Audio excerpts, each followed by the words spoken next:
Ladies and gentlemen, this is the 12th and final round. Right hand, Golovkin steps in and down he goes again. Unbelievable. Mayweather makes him pay.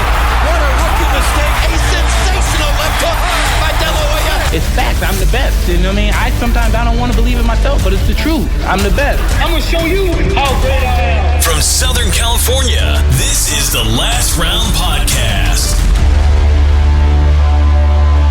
And we're back once again, third episode of the Last Round Podcast. I'm Danny Z, along with my co-host, Michael Shepard from across the pond, the English transplant in Southern California now. How's it going, Shep? I'm good. Looking forward to it. Go over last week's fights and this week's upcoming fights. We got a lot of stuff that happened the last couple of days. Obviously, big heavyweight bout over there across the pond, and then we got a lot of events coming up this weekend. But before we dive into that, later in the show, we actually have a special guest in the building, our first guest on the show. First of many. I'm sure he'll be back multiple times over the course of his career. Alexis Rocha, a.k.a. Lex. So, Lex, of course, we appreciate. Thank you for being here. And obviously, everybody who knows you fight under Golden Boy Promotions. You just fought on the Canelo-GGG card in Las Vegas on HBO. Was that your first time fighting in Vegas? When was the first time you fought in Vegas? It was my second pro fight. I fought the day before Canelo-Con on the free show. Right. Second time fighting in Vegas. Oh, okay. Because I was watching. I was like, this his first time? But I kind of assumed, I was like, oh, it might have been his first time. But I think you're right, because I remember watching that you were on that card. So obviously you got the win. Tell us about, during the fight, what were you feeling? Did you get to a certain point during the fight, during the first or second round, third round, where you're like, okay, I have this. I'm confident I'll get the win here. Yeah, I mean, going into the fight, there's a lot of distractions, obviously, with all the interviews. You got the media workouts, and I mentally prepared myself for it, honestly. I envisioned myself doing all those interviews, doing all those workouts, being approached by fans.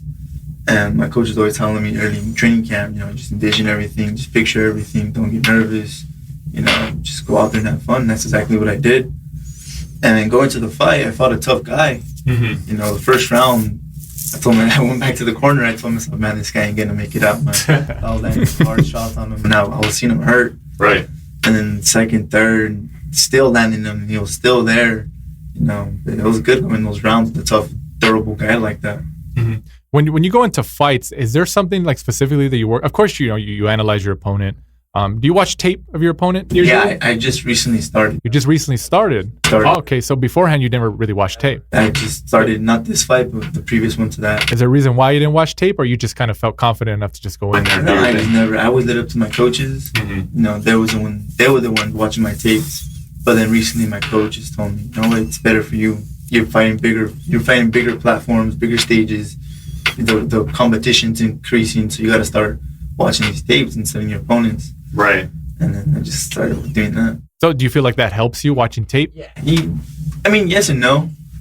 Because my last fight, we studied the guy pretty good. He was pretty one-dimensional. He hardly threw jabs. He was throwing a lot of left hands in the fight I saw him in. So that's what I was preparing myself for. But in the fight, he threw no left hands. He threw hard jabs. Right, I remember that. He threw hard jabs too. When I saw him in the tape, he threw a lazy jab, just pawed. So it took me by surprise. He was speaking. His jab was actually strong and snappy. Mm-hmm. But those are the things you just gotta get better at, and it's just experience, like I said. Right. So obviously, like you said, the jab, you didn't expect the power behind it, and you got in there, and you're like, oh, okay, this is not what I expected. So was there a certain punch that you were working on during training camp to, okay, this is the punch I'm going to try to get him out with? No, just going specifically just to break him down. That's always the game plan. Never going just to look for one shot. Mm-hmm. And that's pretty much it. Okay, so, back to your opponent on Carlos Ortiz, Lex.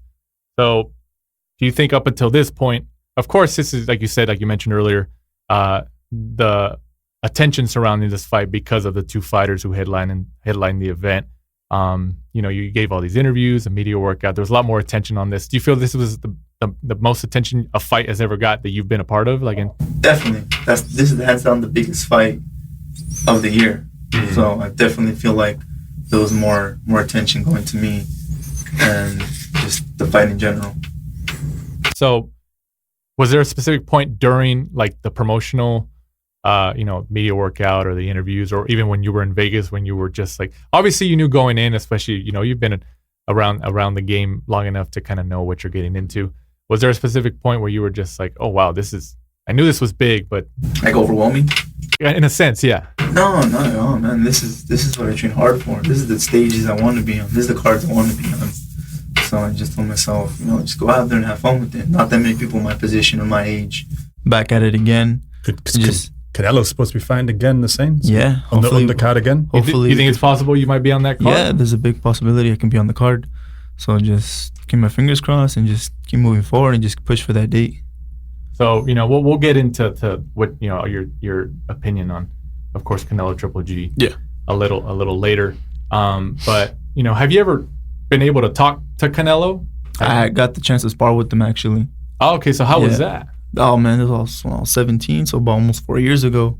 Mm-hmm. Yeah, man, it was just... Was it in preparation for a fight of his? Yeah, he was fighting for James Kirkland. Okay, in Texas, yeah. Yeah, he needed a right hand, a southpaw sparring.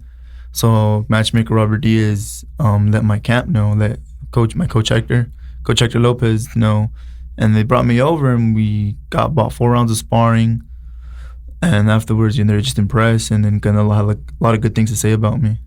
So, in contrast with your brother, because your brother obviously fights at a lower weight class, and you fight at welterweight. Mm-hmm. So, because I've seen people they'll confuse you and your brother in terms of the weights. Like, yeah. Oh, don't they both fight at 130 or 135 or whatever? Yeah. And it's like, no, Lex is at a higher weight. Mm-hmm. So, people out there who probably, before we dive into this, they're probably saying, what, isn't Lex like at 130 or something? No, you actually fight at 147. 147. So, and Canelo, I know he fights at 160 now, so people are thinking about him now, but, around that time, he was at 154. Mm-hmm, so 54. That weight difference, wasn't really that much of a difference, right? No, it wasn't that much of a difference, but he was freaking heavy, and I was walking around my fighting weight class, and kid you not, he was probably close to 180 or something. Right. So he was a big boy in there, You could feel everything then. Oh man, everything. But it was good. It was good work for me. Like I said, they had a lot of good things to say about me. They talked to Golden Boy about me and gave him a good word. And this is before I turned pro, obviously. So within the months, they signed me. And at 17 years old, I mean, sparring. Obviously, not just one of the best fighters in the world, but one of the biggest boxing stars in the world. Yeah, man. Did you have any nerves going into that? Like when you got there, you just got there like, oh, let's get to work? Yeah, to just get to work. It wasn't until afterwards I was like, damn, I just brought with Canelo. One of the baddest mofos in the planet. Did you go to San Diego for that? Yeah, I went to his place where he lives. Right. Yeah. And then, how did you guys just go a bunch of rounds without stopping? Or we just went 4 rounds. They had other sparring partners there, so we couldn't really go. We had no say. Mm-hmm. It's pretty much whatever how many rounds they wanted us to go, and we just went 4, and then he went with 2 other guys. Right. But there was less rounds with other guys. And obviously, you said he's obviously a heavy guy. He's a heavy guy. Yeah. Was there one significant punch where you were just like, oh man, this is ridiculous? No, nothing really. I mean, he was big in there. Right. His just everything all around. He's just a great fighter. What can I say? Right. No, absolutely. Yeah. His head movement, his balance is probably the best thing he has. Mm-hmm. His footwork. His balance is unbelievable. Right. I was throwing punches. This guy was standing right in front of me, missing all of them, and his feet are right there planted. So he got good head movement, balance, good speed for a big guy. Obviously, power is there. And just one of the best guys I've been in there with. Right. Shep, you can jump in whenever you want, man. I feel like I'm taking over your spotlight. No, it's good. I'm good. Yeah. So to me, looking at you, obviously Golden Boy have a lot of confidence in you because you were 12 fights in, and then your 11th and 12th fight, you fought a guy who's 10-1 and 11-2. Mm-hmm. So it looks like Golden Boy are obviously moving you pretty quickly. Yeah, moving pretty quick. That's what we want. We know we're one of the best in the sports in my age and been one of the best prospects. So why keep me back? You're hoping to be busy next year, try and get out as much as you can. Yeah, exactly. I've been inactive due to an injury this month, but everything's thank God everything's 100% good. I took 6 months off, unfortunately. So my last fight was my first fight in 6 months. So I've been inactive this year. But next year, man, I just want to fight. Any of the title holders, you can see a path, like the WBO, the WBC, WBA. Whoever has the title, that's who I want. WBC, doesn't matter who. Let me piggyback off of that question. So, you're 12-0 right now. Yeah. Is there an ideal, numerical victory that you want to get to? Like, okay, by the time I get to 18, 19, 20 wins, or, hopefully, that's when I want to be able to get like a title shot or fight like one of the elite guys. Because obviously, welterweight is a stacked division. Stacked division. And I mean, we know stacked you know that. Division. So when you get to that level, eventually, like, okay, you can't hide from those guys forever. No, you can't. You're gonna have to go head to head with those guys. That's what I want. Within a year or two, man, I'm still growing. I'm barely a man. If you can call me that, I barely turned 21. We're gonna get to that. I think within a year or two, man, because I see myself going in a very good place. Ideally, how many times do you want to fight next year? 4 to 5, 4 to 6 if I can. So you want to be the Jaime Munguia of the welterweight? Yeah, exactly. Because Munguia's fighting every week, huh? He seems like he's fighting every week. Every big card of the year. But if you think about it, who else as a world champion? No one is doing that, and that's good. He's gaining rounds, and most importantly, he's winning them. He's gaining paychecks. Which is good. Right. So obviously that we mentioned that 147 is obviously a very, very probably the most competitive division in boxing. That 154 too. 154. Charlo, Lara, those guys there. Mm-hmm. You of course coming up and being still a younger fighter. Who in the 147 division do you think are the okay? Let's start with the two best welterweights right now. Errol Spence, Crawford. So you think Thurman's been inactive too long, so who knows? If Thurman was still active and he kept winning, he'd be the kingpin, I think, in the division. Yeah, but right now it's either I think Errol Spence right now 147. Who do you think would win between Errol Spence and Keith Thurman? Let's do Errol Spence and Keith Thurman right now. Errol Spence. Yeah. And what about Errol Spence and Crawford? Damn, that's a good one. That's a good one. Yeah, I mean that's a coin toss. Two different types of styles, because Spence is really just like a athlete. He's so big and long. Big, he's powerful. Whereas I'd say TC is more technical. He's strong too. Yeah. Strong guy too. You as a fighter, Lex, whose style do you prefer? Do you prefer somebody like Spence or somebody like Crawford? Oh, damn, that's a good one, because I see the good and the bad, the pros and the cons in both styles. Oh, damn, I don't know. Got you right there, huh? Yeah, you did. Because they're both kind of similar if you think about it. They're both come forward fighters. They break you down. They're defensively good. They box freaking smart. They use everything off the jab. So it's like very hard to say who has a better style. Who do you think is more cerebral? Like they just got that. Of course, they have killer instincts. Yeah. But who might have that edge? Or is it 50-50? Probably 50-50. I would say 50-50. So you think that Crawford, even though he's essentially only had, 2 fights? 147? Jeff Vaughn? He's a big guy. Oh, well, no, his first fight was Jeff. Just Jeff Vaughn at 147. You think after the one fight, obviously his skill can, at 140 and everything, and he can obviously hang, but you think even after one fight, fighting a guy like Jeff Horn, he belongs in that top elite class of 147? Yeah. Yeah, I think he was a kingpin at 140. He collected all the belts, and no one's ever done that. No one hasn't done that since probably Golovkin, or I can't name the last person who did that. Right. To be the kingpin at 140, to move up to 147. Right. I mean, definitely, I think he deserves credit to be at the top 147. So, like mentioning, you're at 147, obviously, and you fight in the Golden Boy stable. So, it goes without saying that obviously interpromotional matchups are obviously the easiest to make.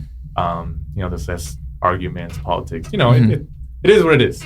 I'm trying to think. Golden Boy has who's probably the most prominent welterweight in the stable? Is it Ali at 147? Probably, if he comes back down, because he's at 54. Because I think he's mentioned before that he could still make welterweight, even though he's obviously a small super 54, welterweight. Yeah.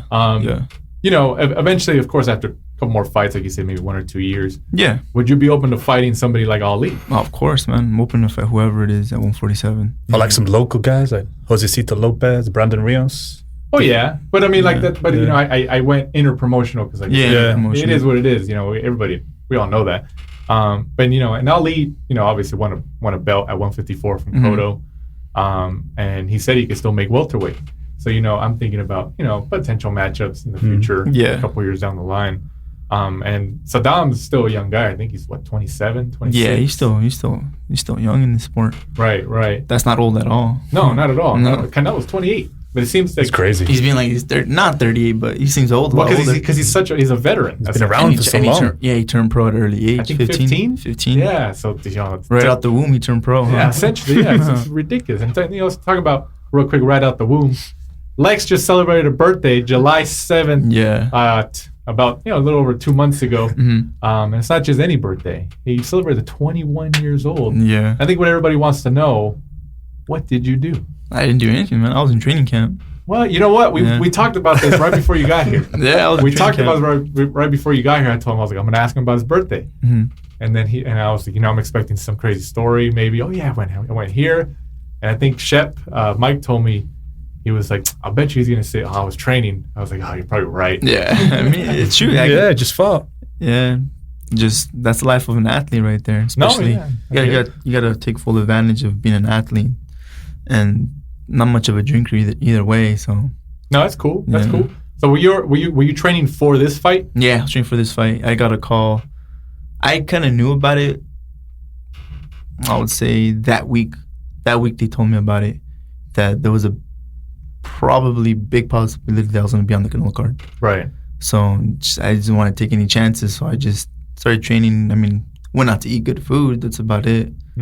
But nothing crazy. Did you get a lot of press after the event? Because obviously, a lot of the media stay after the fights and talk to different people. They get everybody's opinion. After the fight? Yeah. No, after the fight, we just saw the fights and just bounced. That was it. So the press you got is leading up to the fight. Leading up to the fight, all that stuff. Yeah. So of course, like you said, you fought on the Canelo Con undercard, and then obviously Canelo Triple G, biggest card of the year. Yeah.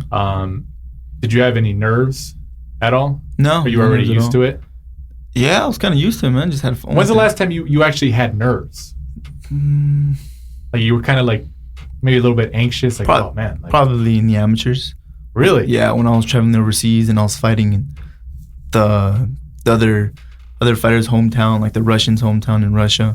That's probably when I got the last nerves. But other than that, pretty used to it. You're used to it now? Yeah. So even when you had your first professional bout, under Golden Boy, you were like, oh, I'm used to it. I got this. Yeah.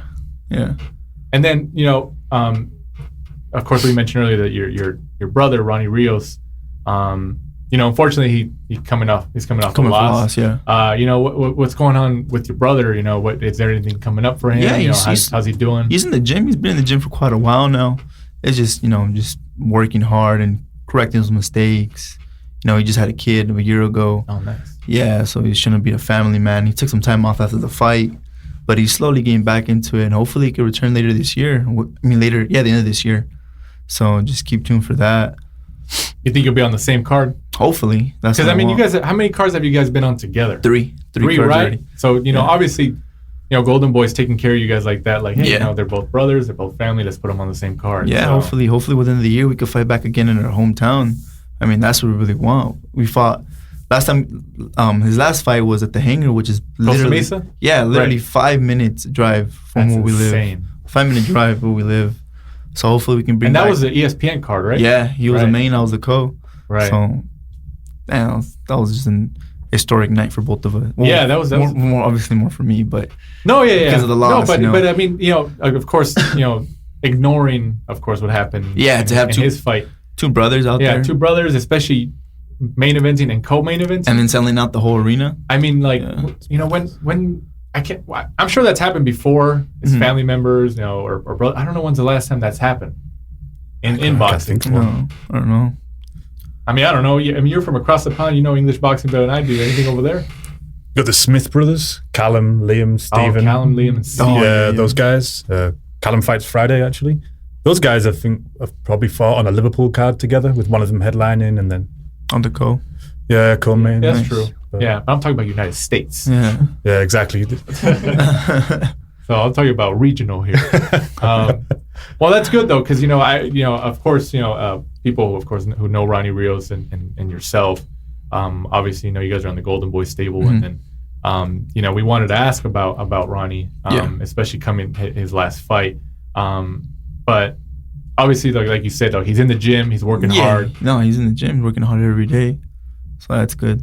So it's good that he's trying to get bounce off the loss. Yeah, that momentum going again. Because I had some people when I was mentioning to some fans and some listeners we told them, all right, we're getting Lex on the show.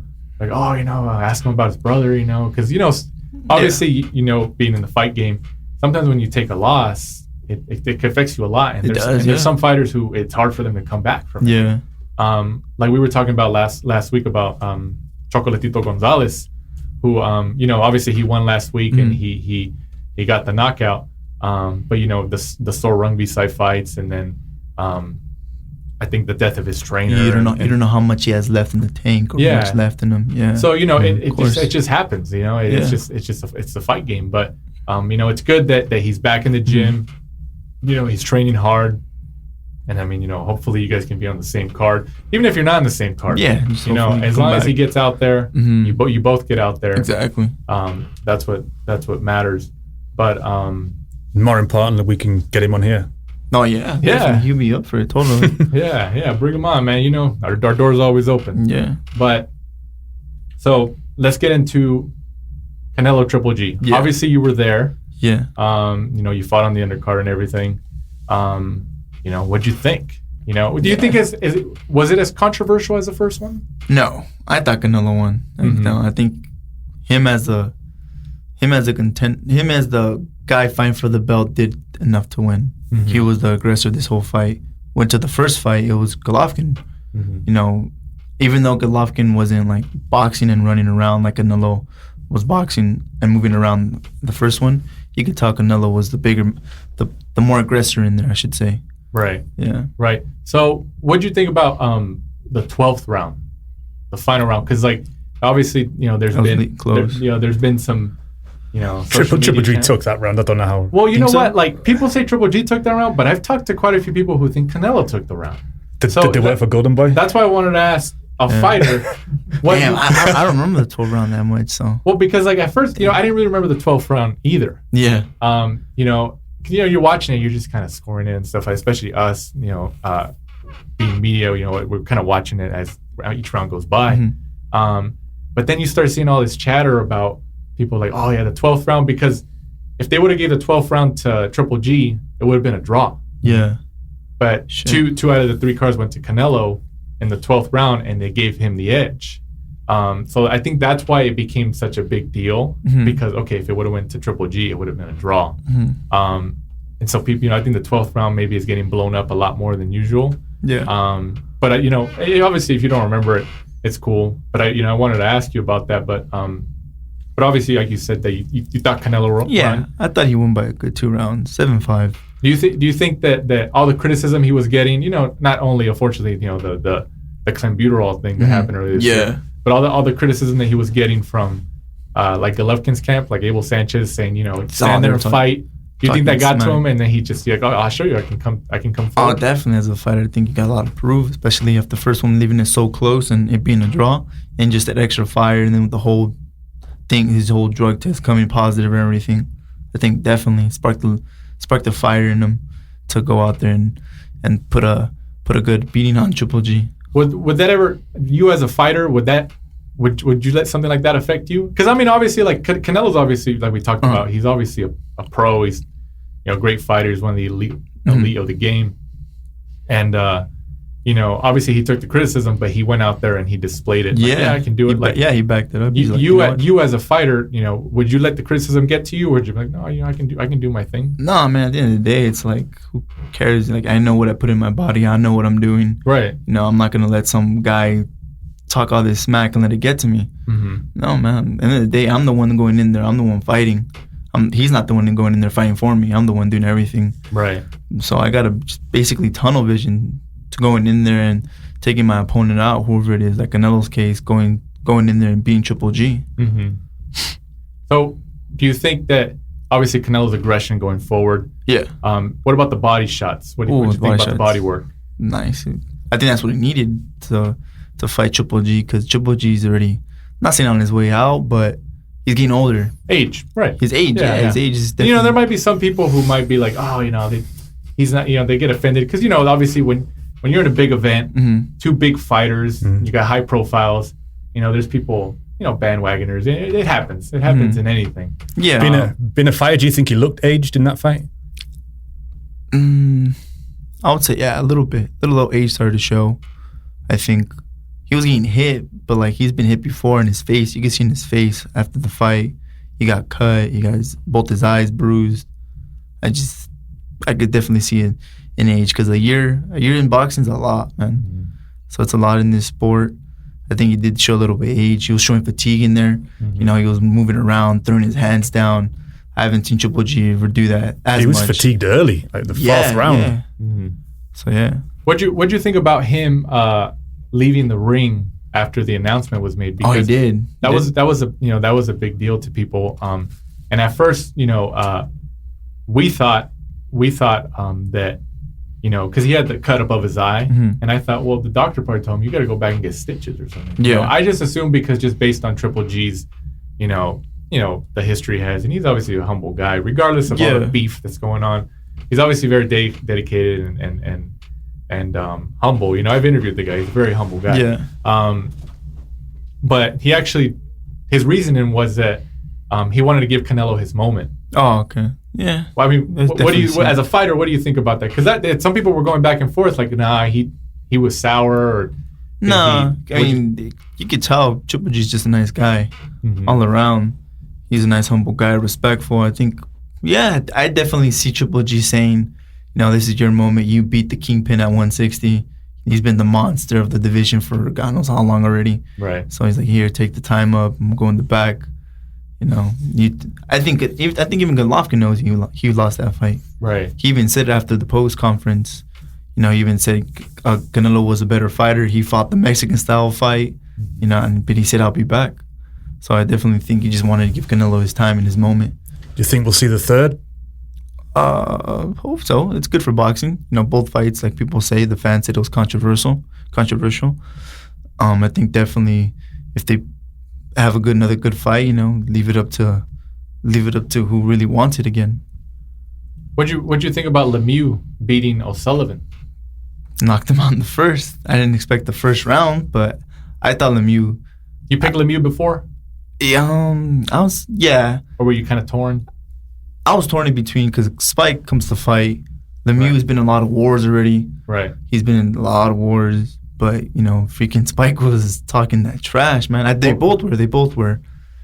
No, right. I mean, because Mike and I, the week before, you know, we went through our predictions and stuff, and Mike, of course, chose O'Sullivan, and he was like, oh, he's Irish. He's over there by me. I get it. Yeah. But I was like, I don't know, man. Lemieux's been in higher level wars. Yeah. And that power punch, you know, regardless if he lost to Triple G and he lost to BJ Saunders, Lemieux is still a dangerous fighter. He's a big puncher. Yeah, big puncher. His power, if anything, is the X factor and everything. I don't think Spike's been in that competition in that stage before.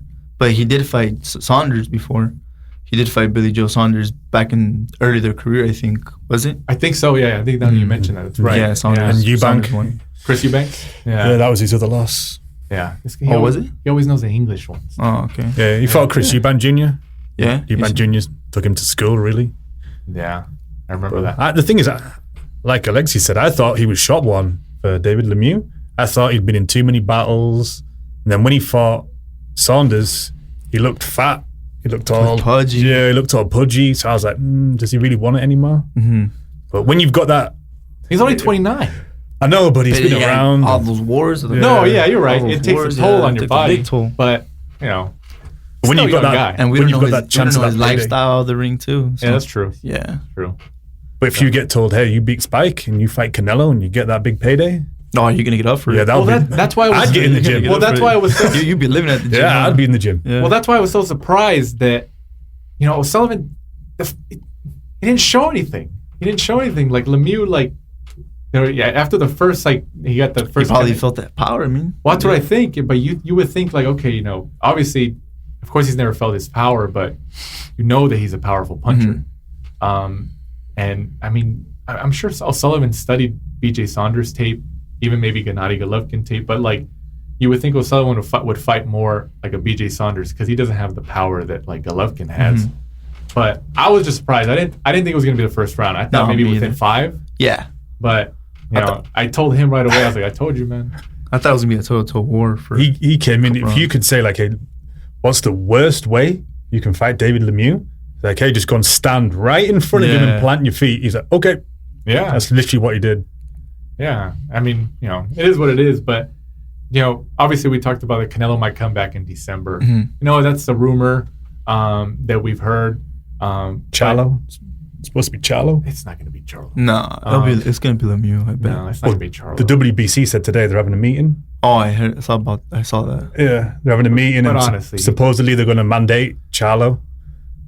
It'd be a nice Christmas present. Well, yeah, but you really think it's going to be Charlo? It's not going to be Charlo. They'll probably mandate David Lemieux. It's not going to be Charlo. No, but I think Lemieux, obviously Canelo would be favored. But I think Lemieux would be a good fight. A good fan-friendly fight. Yeah, fan-friendly fight. I mean, what do you think about that? I think Canelo takes it, obviously, but I think Lemieux definitely comes to not to lay down. I think he comes to fight. He comes to fighting. I think he comes to, try to upset Canelo in this fight, if they were to fight. Right. And talking about, that we're talking about all these fighters within the Golden Boy stable. Obviously, there's some like Lemieux, Canelo, even Ali and guys like that, Linares and stuff like that. Have you ever had a chance to talk to any of these higher level guys within the promotional company and that kind of had like a... Fighters? An advice session with them where like, I really appreciate that. I've talked to John Molina Jr. He gave me a lot of advice after sparring. We're going to get to that too. Yeah, he's fighting Victor Ortiz. Yeah. But none really. None really. Just more like get your work and just thank you for the work, and that's about it. Right. I mean, besides, like you mentioned, you sparred Canelo, and obviously Canelo is probably the biggest fighter you can spar. Yeah. Have you sparred anybody else? Mikey Garcia, Terrence Crawford, John Molina. Other champions, but they were like not known that big, For people who don't know, because obviously there's a lot of fans who just like the sport, but they don't know stuff that we know being in it and everything, like the press, or even stuff that you guys know being like more in it within the promotional company. But when fighters reach out, especially prominent fighters, Terrence Crawford, Mikey Garcia, for sparring partners, do they just reach out to your camp, to your manager? They could read to the manager, to the promotional company, and the promotional company will give them a list of who they have in their roster, like coming up, especially me being a southpaw, and it's very hard to find southpaw sparring, so they'll give them my contact or my coach's contact, and that's pretty much how they work. So you say you sparred Crawford and Mikey Garcia. Yeah. Obviously, at one point they were both at at 140. I mean, they're kind of still within the range, and they had talked about previously fighting, but Top Rank, Showtime, everybody knows without going into further detail. You being, I'm sure, one of the few people to spar those two guys, what do you think? Oh man, like I said, I'm just talking about basically your sparring. It doesn't mean like it's like the gospel or anything. Well, I'm just talking about Crawford, how many people have sparred both of those guys? Yeah, none really. I mean, both two of the highest elites you could fight. I mean, be in the ring with, I should say. And it's just different caliber and just a lot of experience. They've been countless years. They were once in my shoes. Now they were contenders. On their way up to being title holders. Now they're title holders. So it's a lot of experience in this sport, and there's levels basically to this. Can you break down them both like you did for Canelo, where you said Canelo had good feet? Well, Mikey uses everything off his jab, as Crawford too. But Mikey's just, if you make one little silly mistake, man, he capitalizes on you.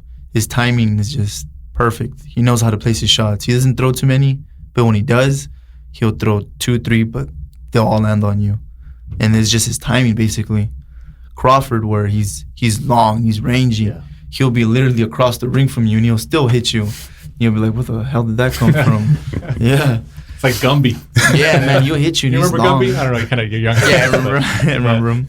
But you know what I want to touch on. You know, I forgot to touch on, but you know, obviously you said you fought twice in Vegas. Yeah. So you've dealt with the Nevada State Athletic Commission, you know, the hand wraps and all the stuff they have to do. But you've had a lot of fights in California with the California Athletic Commission. I had somebody who actually, you know, it was actually an interesting question. He's like, you know, I've always wanted to know, like, people who fight in Nevada and California, what they think about the commissions. You know, what's the biggest what's the biggest difference that you notice? I'll say they're more strict in California, but they do more tests for Nevada. That's really? what I noticed. That's what I noticed. As in drug tests? Yeah, drug tests. It's kind of the same thing, I should say. Nevada, man, they were strict on my drug test when I went. California, they follow you to the restroom where you have to pee, but they don't they don't look at you. Oh yeah. But Nevada, they're right there. Nevada was like straight up just looking at me, like, all right, pull it out, pee. I'm like, damn, man, I can't concentrate. I can't concentrate. Yeah, I can't concentrate with you looking at me. Dang. Yeah. Was it at least like, I mean, it was dudes? They said dudes, or yeah, they said dudes. Yeah, they said dudes to the urinal. Hey, you know, they're trying to keep it as clean as possible. You know, whatever. No, it is what it is. Yeah, and it's for the better of the sport. He fought on obviously the big card with Canelo, so maybe they were being extra strict just due to Canelo testing positive earlier in the year. So maybe they were, you know, that might be one of the things that maybe sort of strict. I think they should be doing that for every drug test. Yeah, I mean, it's bad. And as uncomfortable it makes you feel. I think they should be doing that for every fight. Right. Yeah. Well, you know, like you said, it keeps the sport clean. Exactly. And you know, especially guys like fighters like you who are putting in so much time, blood, sweat, and tears. And, you know, especially watching what you put in your body, and keeping the diet and everything. You know, I get it. I understand. So, you know, let's go into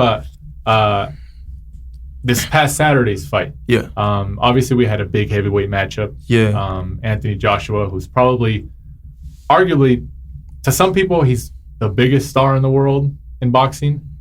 I don't agree with that. I think it's still Canelo. Yeah. Even though I get it. I respect him for selling out 80,000 seats at Wembley or wherever he's at. Wimbledon, I think the arena is. What is it? Wembley, yeah. Wembley, right? I knew it. I mean, I'm British, so I'm going to say Joshua's the biggest star in the world. Oh, of course. Yeah, I heard he's huge over there. That's from what I heard. Yeah, he's pretty big. You know, he's selling out like 80, 90,000. Like here, he's underrated over there, and I heard they praise him, don't they?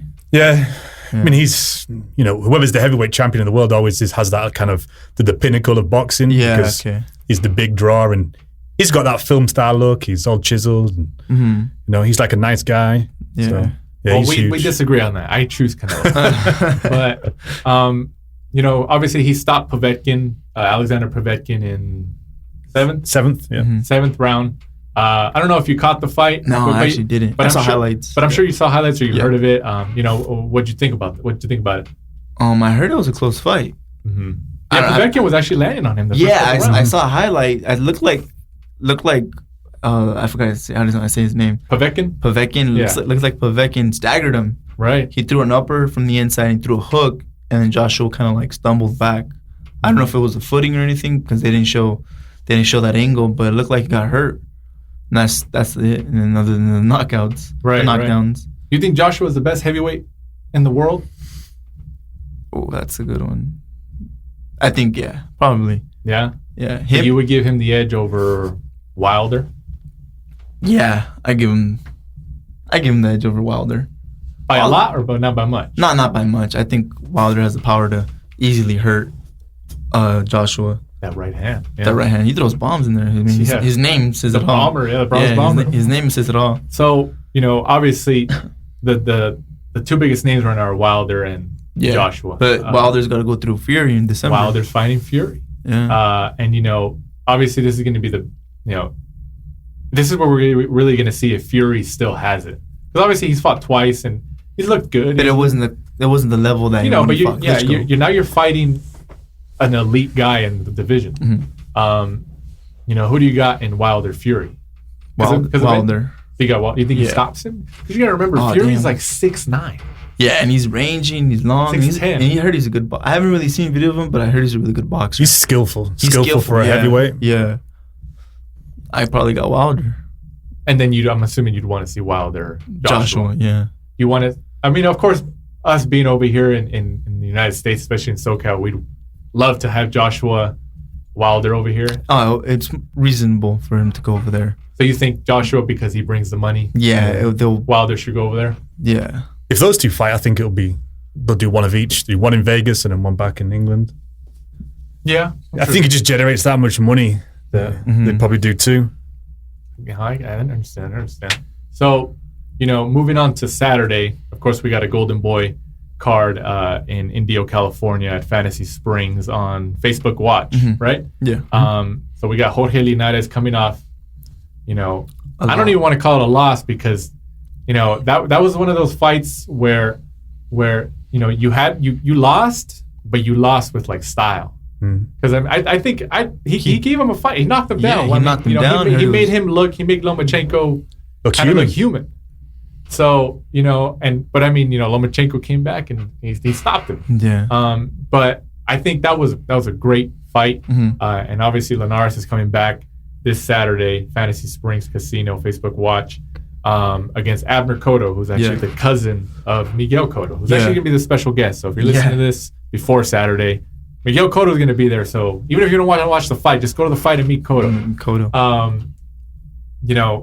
What do you think? You think Linares bounces back with this win? Yeah. And kind of gets back into the 135, 140, because I heard he's back at 140. Oh, you know what? I did hear that. Yeah. He's at 140 now. I did hear that. Do you think that's a wise move for him? Yeah. Yeah? He's a big guy. He is. And those 5 pounds when you're dehydrated feels like 50 pounds. Yeah, that's true. But yeah. Oh, yeah, man. 1 pound ounces when you're that dehydrated, you're like, damn. And I'm sure you get that a lot. And not just like you as a fighter get that a lot, but like there's a lot of people who like talk amongst themselves on social media like, well, it's only half a pound. It's only 1 pound. But I mean, like, dive into that really quick. Like, it's not just half a pound. Well, Jojo didn't come in weight 8 ounces. You're like, you don't know how bad he struggled to make that weight. That's tough. And still, you got to lose those 8 ounces, which in my opinion are the hardest pounds you could lose when you're dehydrated. And it's bad, man. You could get kidney failure, kidney stones. Right. You could land in the hospital. You could die from it. And you're comfortable making 147 right now, right? Like your body's used to it. You're good to go on that. Yeah, I always come in a pound under. I mean, I don't think for any fighter, a weight cut or making weight is easy. That's just, you're going to be a little bit dehydrated. You're going to be a little hungry.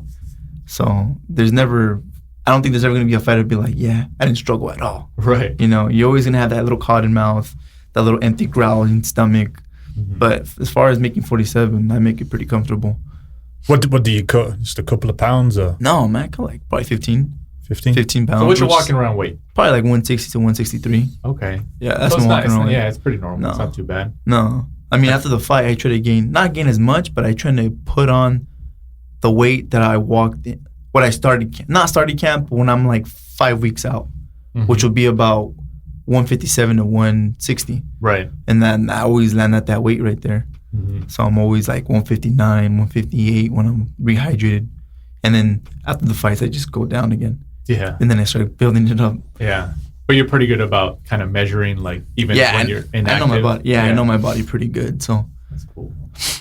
So, obviously Linares, Abner Cotto this Saturday, moving up to 140. You think at 140 he's going to be able to, get another title?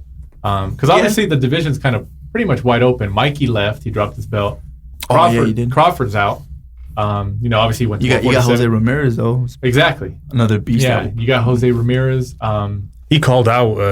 Well, not called out, but he said in an interview he wants Mikey or Loma at 140 because obviously Loma's kind of like moving around weights, and then Mikey's. I think he's going to go up to try and fight Errol Spence, but I can't see him staying at 147. I don't think that's a good idea. He's a big guy, but I don't think he'll carry the 147.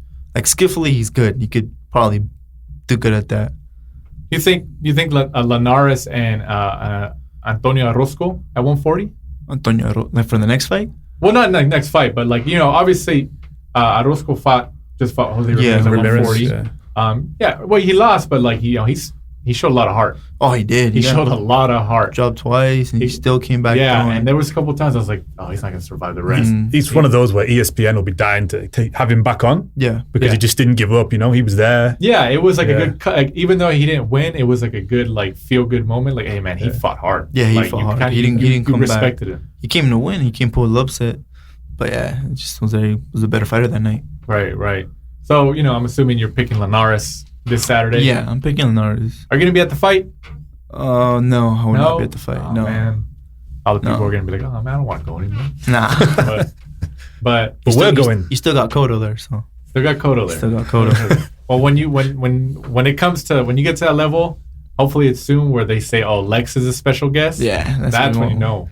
Yeah, that's what I want. You know, man. That's when you know. So remember his Lex. No, of course, man. Do you and your brother compete like that? Like, oh, I'm gonna get there first or something? No, never. We just we're just competing in our races and our workouts. Mm-hmm. That's about it. But it's never. Who's better? The workouts. Ooh. It depends. If we run the beach, sand, that's like I can't. That's bad for me. But if it's like long distance, then our sprints, I take them apart on that. So if I ask him, he's gonna tell me the truth. Yeah, he'll tell you the truth. Really? He'll tell you the same. Like on sand, on the beach, I can't run. I get tired, man. My legs get tired on that. But if it's like on any other run, up hills or just freaking 3 miles, I take them out easy. Mm-hmm. A sprint's easy too. Right. Mm-hmm. What is he good at? Like in the gym or something like that? In the gym, I don't know. I can't. You guys lift weights? No, we're all natural, man. Push-ups, mostly pull-ups, all like stamina stuff. Yeah, like push-ups, pull-ups, bar crawls. Body weights. Body weight exercises. Basically body weight. We hardly lift weights. Okay. I'm going to ask him. If he doesn't tell me the truth, I'm going to come back. All right. I'm going to come back. Yeah. But I expect him to tell me like, oh, yeah, no, he's right. He's right. Nah, he'll tell you. He'll tell you how it is. Tell you how it is. So, we got Golden Boy Facebook Watch on Saturday. And then Sunday, we got a PBC card in Ontario, California. That should be a good one. Headlined by John Molina and Victor Ortiz. Do we know what weight they're fighting on? 47. Are they fighting on 47? So, obviously, I think Ortiz still brings some type of an audience just because, like, he has a fan-friendly style, but yeah, I mean, like, because there's a lot of people who hate him. A lot of people. But there's some people who just like, of course, like there's been fighters. Mayweather's always a perfect example. Mm-hmm. So many people hate him, but they still tune in to watch him. Mm-hmm. So it just depends. And there was a lot of people who didn't like Tyson because all his dealings outside of his personal life, but they still watched him. Mm-hmm. So at the end, it's like a character thing. What do you think about that fight? Obviously, you said you talked to John Molina and he gave you some great advice. You really appreciate it. But trying to be as impartial as possible. What do you think between that fight, Ortiz and Molina? Molina's awkward. I have been in the ring with Victor, obviously, but Molina's awkward. You feel like you figured him out, but he's long. He has long arms, and just from him being a brawler, he could also box pretty good. He uses good jabs, some feints, some good movement in there, which throws you off. I mean, his awkwardness throws you off. I think Victor's going to come just how he usually does, just come to knock you out. But Molina's very heavy-handed. So, and you've seen Victor been dropped a lot of times. Molina's been with Matisse, right? Who's probably, at the time, was probably at his prime right there, and he knocked Matisse down, and he was taking some big shots from Matisse too, and he was still standing up. So I'll probably give the slighter advantage to Molina. Okay. Stoppage? Decision? Probably stoppage. Man, that fight's not going to go 12 rounds. It's not going to go 12 rounds. Really? Yeah, it probably won't go 12 rounds. Two brawlers? Two brawlers like that? Yeah. But I mean, like, you as a fighter, do you I mean, of course you want to win, and sometimes you got to be the intelligent boxer and kind of realize, okay, I can't fight this fight. I got to fight it like this because this is how I win. Do you feel any pressure to ever, like, give that fan-friendly style, like, Mexican style? Sometimes they call it. I think it's just based on. I'm gonna get a lot of shit for that. Yeah, I think it's just honestly based on the style you have. If you just, because me, like, I have natural strength. I'll I was blessed with heavy hands. Right. So anytime I connect, you can hear the thud in those punches, and that's fan friendly.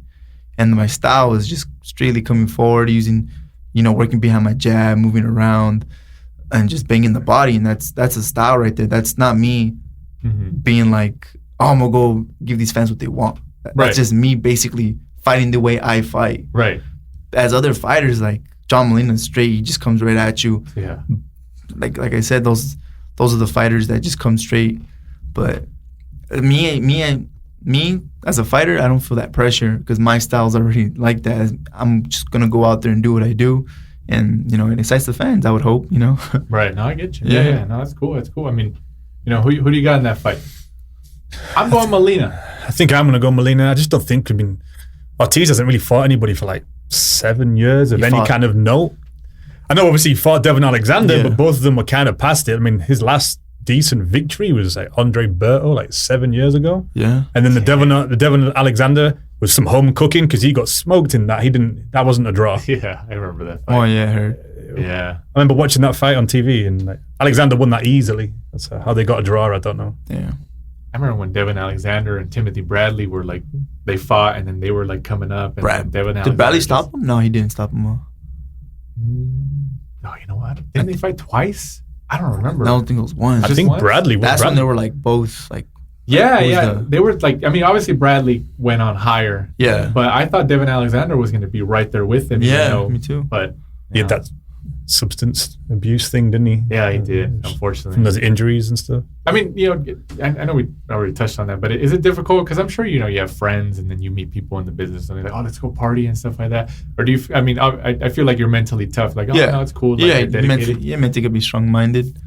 Yeah, you got to be dedicated. You got to look into your future. Mm-hmm. I mean, the party and everything's always going to be there. And that wasn't me to begin with. Right. Even in high school, that wasn't me. But like that's always going to be there. My career, there's only a short window in this boxing career. And in this, the career I have, you can't be in here forever. Right. The span here is probably 10 years if you have a good career. Probably 15 if you have a great career. Like Mayweather, he's been doing this because he took care of himself. Right. He never ballooned up in weight, he never drank. I mean, he went to parties, but he never touched alcohol, And I think just that's something you just got to just deal with, Not deal with, but this is the discipline you got to have on yourself. Right.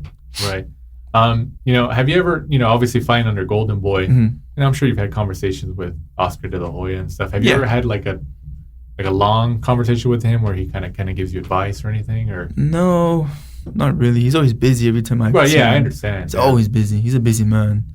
But no, he just tells you, like the times I've seen him, he's like, you're on the right path, keep at it. Estás chingón. Yeah. Well, that's good though. That's good. I'm sure eventually you'll get to speak to him and all that stuff. And then like you said, your brother is in the gym, so he should be back hopefully soon. Hopefully by the end of the year you guys are on the same card. But as of right now, you think you're coming back December. In December, right? Yeah. But you just don't know when or where. December, that's what we're looking for. Okay. We gotta have one more fight this year.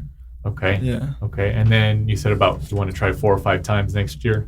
4 to 5 times. Is there anybody like within, okay, let's just say, including this December fight, the next 5-6 fights, is there anybody that, they don't have to be like an elite, but maybe like a gatekeeper or something within the division? Just depends, man. It just, whoever they throw at me, I'm not the type to say I want to fight this person. Right. Whoever they throw at me, we never ducked anyone. We never said no to anyone. Right. Just bring on whoever. Right. But I mean, like, I'm asking because, like, eventually, of course, if you keep winning, they're gonna match me up with some. Yeah, your stardom, of course, keeps going up. You start getting more popularity. Because, like, for example, Canelo's always been a humble guy. He's quiet and stuff like that. But he's obviously got to that stardom level. And it happens to guys who are like less popular than him. But in terms of people talk smack on the other side, and eventually, like, even though you're the type of guy that just let your hands do the talking, eventually it kind of gets to you, and you're gonna have to say something, especially during this promotional tour. Oh, of course, man. If someone's talking smack on you and they keep talking smack, it gets to a point where you're gonna say something back, and that's the type of person. Like, you say something first at me, I'm gonna just brush it off. Like, I don't need your I don't negativity or bad vibes. Yeah. But if you keep, it's only goes so far. If you keep saying it, man, I'm not keeping my mouth shut. Eventually, the trash talk is gonna start. Right. No, I get you. So, coming back in December, and then obviously, you're billed from Santa Ana, California, and you still live in Santa Ana, California, born and right? raised, yeah. You think you'll stay there for your entire career, or? Yeah, basically. I mean, because you grew up there, right? You guys grew up there, yeah. Yeah. And if I do move, it'll probably be somewhere locally, which is like Irvine. Yeah, in the general area. Tustin, around in the community. But I don't see myself moving out to LA. Mm-hmm. I see myself staying in Orange County. Right. You like to be just enough away from the LA scene. But you don't mind the drive and everything. Mm-hmm. And of course, LA.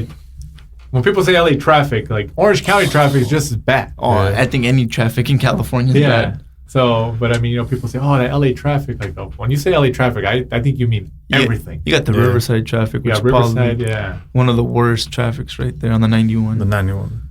The 91 freeway. Like he's shaking his head. Yeah. Like, he knows exactly where that's at. It's been hours on that thing. But like we said, we got a Saturday Golden Boy card. We got Joshua-Povetkin just happened. Friday, where are we at on Friday? George Groves, Callum Smith. World Boxing Super Series, Super Middleweight Final. What do you think about, that's what I forgot to touch on. I knew we had missed something. What do you think about the Super Series that they've been doing? I haven't even heard about it, honestly. What? No, I never heard about it. Well, it's kind of like a tournament. You want to go into it? It's more your The 168? Is it like the same one Andre Ward won like 10 years ago? Kind of like a new one that they did. So of a new group of fighters. Yeah, like a new group of fighters with a new promotion. They put all this money together. They did. It's like the Contender. Yeah, do you know that who's the one coming up? They've got the bantamweight one coming up. Yeah. Oh, the not Superfly. No. 140. Oh yeah. There's trying to think of ones he'll know that people are in. No, there's a lot already coming up. Yeah. Oh man, I feel like they're just throwing them at us. Do you know the one that Usyk won? Alexander Usyk. He's the cruiserweight. Yeah. So that they did a series where he won all those belts. Mm-hmm. They did another one at the super middleweight. Wow. So the final is this Friday over in Jeddah in Saudi Arabia, and it's got 2 English people in it, Callum Smith and George Groves. Yeah, I know George Groves. So that's this Friday. So that's what you asking him who won. And who do you think will win? And what fights? I mean, what belts will they fight for? The WBA and the WBC Diamond. Okay. I'm trying to brush up on my English boxing. I know it. Of course, I have a pretty good understanding. Yeah. But obviously, him being from over there and still keeping his hand on the pulse over there, obviously he knows a little bit more. So I'm learning a lot more in detail about the English boxing scene. But obviously, being over here, it's a lot easier for us to keep our hand on the pulse over here. Yeah. But that's why I got this guy. But Lex, if there's anything you want to plug, anything, I know you're trying to get defined December. So and I'm assuming it would be somewhere in Southern California. Yeah, in Southern California. Hopefully, if I can get on the Canelo card, that'll probably take place in New York. Probably. Right. That's what I heard. Yeah. That's what I heard. So have you ever fought in New York? No, never. Never fought in New York. No. That'd be a good opportunity. So then I'm going to ask you next time, what do you think about Nevada, California, and the New York Commission? Because New York Commission, I heard, is pretty strict too. They got their deals over there. So got to go to Jimmy's Corner. Jimmy's Corner, yeah. Jimmy's Corner. Well, he doesn't drink. So no, but he can go. It's like a boxing historic site in New York. Okay. Yeah, I've been in New York, but not to ever fight over there. I'm gonna go to Jimmy's Corner and just look at all the stuff on the wall. Yeah. No, but that'd be cool though. If you get on that card, obviously, this is the second time you've been on a Canelo card. Canelo Con, now Canelo Triple G2. So obviously they know you know how to handle the press and everything that comes along with it. So I think it makes a good image for you to keep that going, especially since you won. So I think that's good. So like I said, hopefully you get on that card. But like I said, at the end of the day, it's the most important thing is that you just fight. Yeah, staying active. Is that you just fight. And I know, especially being signed to one of the biggest promotions in the world, sometimes it's hard for them to kind of put you in there and get you fights. Because they have to figure out what they have a whole they have a whole big roster. So I mean, I get it. We understand. But look at Munguia. if Munguia could do it with a world title, why can't Lex do it? Yeah, exactly. 4 or 5 times. But, is there anything you also want to plug before we kind of wrap things up here? I mean, just thank you to everyone that tuned in. Thank you, Danny. Thank you, Michael. Just keep looking out for me. You can follow me at social media and Instagram and Twitter at Alexis Rocha 777 3 sevens. What's the significance of the 7s? My birthday, July 7th, 1997. Right. Shit, I should have thought about that. Just thank everyone for the support. Just keep tuning in, man. Just train hard to give everyone a good show. Thank you. Is there anything you would ever invest in, like a business? Because eventually when you're going to get some money, there's some people who they'll put some money into something and they'll advertise it. Like McGregor just made his own whiskey or whatever he did. But I saw that. Is there anything like real quick, like when you get that decent amount of money, just start foundations, I think. Yeah, starting foundations and all. Charities. Yeah. One of them would be to obesity. Is helping kids lose weight because that's my upbringing. That's I'm glad you brought that up. Yeah. How much what were you at your heaviest? 205 pounds at age 12. Yeah. A lot of people at age 12, yeah. A lot of people don't know that too. That's basically the reason why I started boxing, to lose weight. Right. Yeah. Never wanted to box. Mm-hmm. I always hated boxing, but little by little just started losing weight, and it was boxing, all the cardio, lost weight. I lost 60 pounds in 6 months, maybe a little bit less. And that's what I want to start for the future. That's what I want to work with. Work with the community, especially in Santa Ana. Especially in Santa Ana. Because obviously Santa Ana is kind of sometimes has its rough patches. Oh yeah, definitely. Especially you growing up there. Yeah, and I especially want to get back to my community, my city. Definitely. Cool. What do you got? Anything else, Shep, you want to know before we wrap up here? No, just good luck in your career, and hopefully we can have you back on here with obviously your brother next time. Come back on with Ronnie. Definitely. You guys let us know. We're always up for opportunity. Yeah, man. Like we said, we appreciate you guys coming out here, being on the show with us. If you need anything plugged, just shoot us a message. Nice. We'll put it out there for you. We're here. We're here to support you guys and kind of give you guys promo and stuff. And we do it because we love the sport. And obviously, you probably love it more than I do because you're getting punched in the face. So, like I said, thanks again to Alexis Rocha 777. Yeah, who just turned 21. Yeah, he doesn't party, so you guys better not give him a beer at a fight. No, but thanks again to Lex for coming down to the studio, and then obviously to my co-host Michael Shepard over here. Thanks again for tuning in. Whether you tuned in on Apple Podcasts, Spotify, Stitcher, Audio Boom, I don't know, all that stuff. He deals with all that behind the scenes stuff. But however you're listening, whether you downloaded it or streamed it, we appreciate it. Do you mind signing a glove today? Because we have a lot of gloves signed by a lot of fighters. Yeah, and we're gonna raffle off of a glove today on social media and stuff, and kind of go from there. But then when we got you on, we're like, we'll just get Lex to sign it, and then we'll put it out there so that way we can kind of send somebody who listens to the show. Of course, definitely. So Lex is gonna sign a glove before when we end the show right here. And then we'll put on social media, on our Twitter, Instagram, and all that stuff. Just keep an eye on that, on how you can win it. And then, we'll do a random raffle. I don't know, we'll do it maybe Saturday. Yeah, we'll do Saturday. So, and if you happen to live in Southern California and you're going to the Golden Boy fights on Saturday, we're actually going to be there. And if we draw your name, you're going to be at the fights. Just look for the Twin Towers. Mike's 6'3" and I'm 6'7", so you'll know who we are. He's the world's tallest Mexican. I am the world's tallest Mexican. You get taller every time I see you. I know, man. Every single time. It doesn't fail. But like I said, we're gonna raffle off. Alexis is gonna sign the glove today for us, and then just keep an eye on social media, and we'll let you know how to win it. And like I said, thanks again, Lex, for coming out. Thank you. Being our guest, and then you're more than welcome anytime you want. Even if you can't come in, but you want to call in, we have a call-in feature. You're more than welcome to call in. And like I said, thanks again for listening. Shep, final word. Thanks again. I think you covered it really. Try and review us on iTunes. That's what we're trying to get. Try and break the top 100. So put a review on there. Obviously 5 stars. Tell us how good we are. And then if you see us, Fantasy Springs on Saturday, if you're there, I think Danny said he was going to buy anyone drinks. Oh, come on. If you come over, just tap them on the shoulder, say, hey, I'm here for those free drinks that you promised. We're going to be working, man. People don't understand it. It's because people think like we get into these fights like as press. Oh, that's great. We got a job to do. Yeah. Like we're not there to really party. Like business. It's a give and take here. Like, they're giving us the access and then we're giving them promotion and the stories and everything. So, it's not all a party here, guys. We have a job to do, but whatever. I don't know about Shep over here, but like I said, thanks again to Lex, and tune in next week. We might have a guest because we didn't know we were going to have a guest this week until we talked to Lex.